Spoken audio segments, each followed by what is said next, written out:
Cal, not many teams beat you guys on the boards that way. They did, but how'd you like the way you found ways to win and the free throws? Yeah, our guards didn't rebound.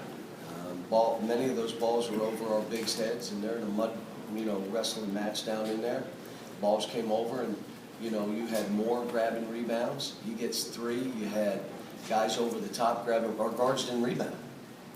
So, and then Stokes outworked our big guys. He just outworked them. There was a free ball, and he got them almost every one.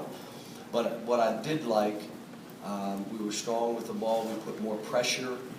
They're a team that they run great stuff and post the ball, and I couldn't get certain guys to pressure the ball. You're out. And there goes Jared. How'd he look? And there goes Dominic. How'd he look? And it proves that there are games where you really got to get up and play because they're not trying to play fast. They're trying to get motion and they're trying to post it. But that's a good team. I mean, Tennessee's not going to lose many in our league. I'm just happy we don't have to see them again until tournament time, possibly, and I hope we don't see them there. They're a physical team. McCrae's as good as they get. Their guard play, they've got length. They come off the bench with Reese, who's a different kind of big guy. They run their stuff. Kwanzo's got them guarding. They're really physical. They'll bump and grind. Maimon came back, and look at him. I mean, he's a beast. Coach, talk about the boost that Dakari gave you off the bench today. Well, Willie, didn't play as well as he'd been playing, and we went with Dakari, and he was terrific. What happened was we played through Julius in the first half. And you notice we kind of put him on different spots out on the court and then told him to beat the guy in the dribble, and he created for his teammates.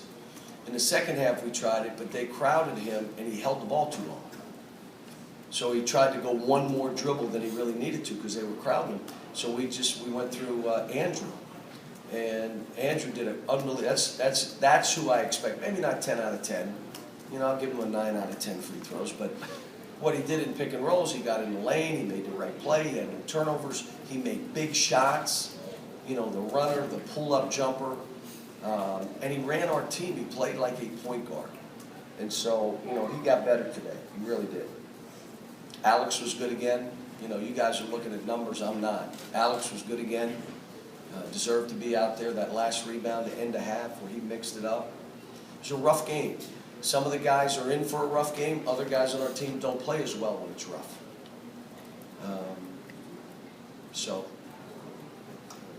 John, what did you see in Andrew that said, okay, I can put the ball in his hands and he's ready to do this? Well, we've been working really hard on pick and roll stuff for him and trying to teach him the pace of the game and how fast you have to go off the screen, how you have to set your man up, how you have to attack the big man.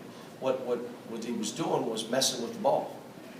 All the stuff, and then not covering any ground and not putting any pressure. And we've just been working for weeks on him doing that. And I thought initially we were trying to go over the top, and then we told him to turn him down. You'd go and attack the 5-man, and he did a great job. He's big, he's got size, so it's not like a 6-foot guard going in there.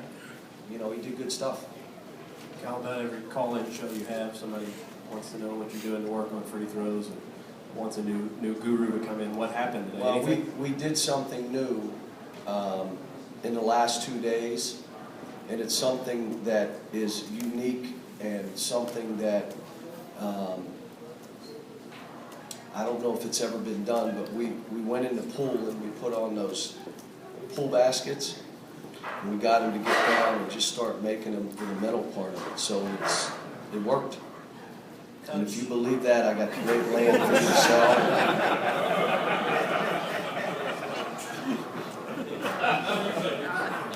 I had this whole room of you people like.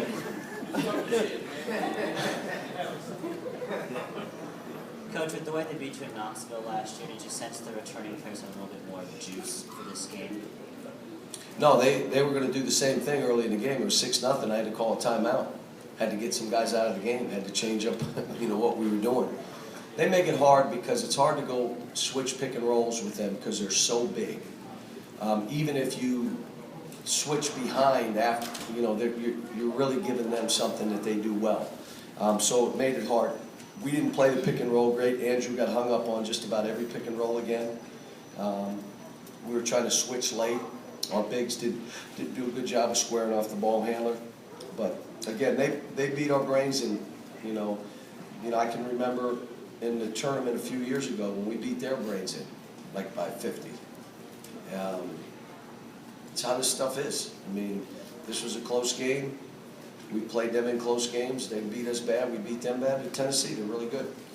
Kwanzoo's done, again, they defend, they rebound, they run their stuff, they get baskets close to the rim. They got a player who can get his own. Like I told him, the play that McCray made down the left side where he just stepped back and we had two arms on him and the guy falling at him and he switched it easily. I looked at my staff, I said, oh my, hope he doesn't get that going because there's no defense for that.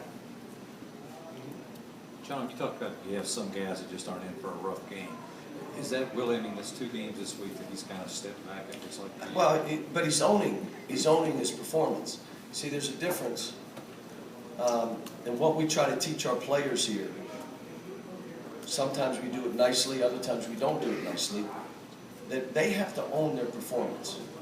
I'm talking clutter. The clutter around them enables them. In other words, it wasn't your fault.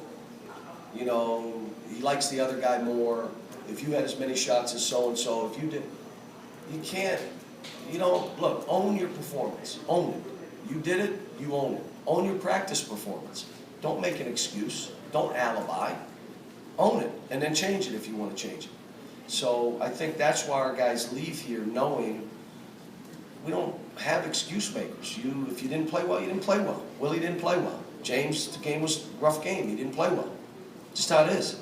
Did okay, but he was a non-factor in the game. So now, own it and change it. Now, what was the difference for Julius in the second half, and was there any of the fatigue or cramping? No, they just went at him, and he didn't give it up quick enough, and I wasn't comfortable with what I was seeing. So I just said, spread the court, we're going at Andrew. Had nothing to do with anything, In the first half, we isolated him and made them come off, and he made a quick pass. And he had those assists, and second half he held it a little long. Tried to go one extra bounce.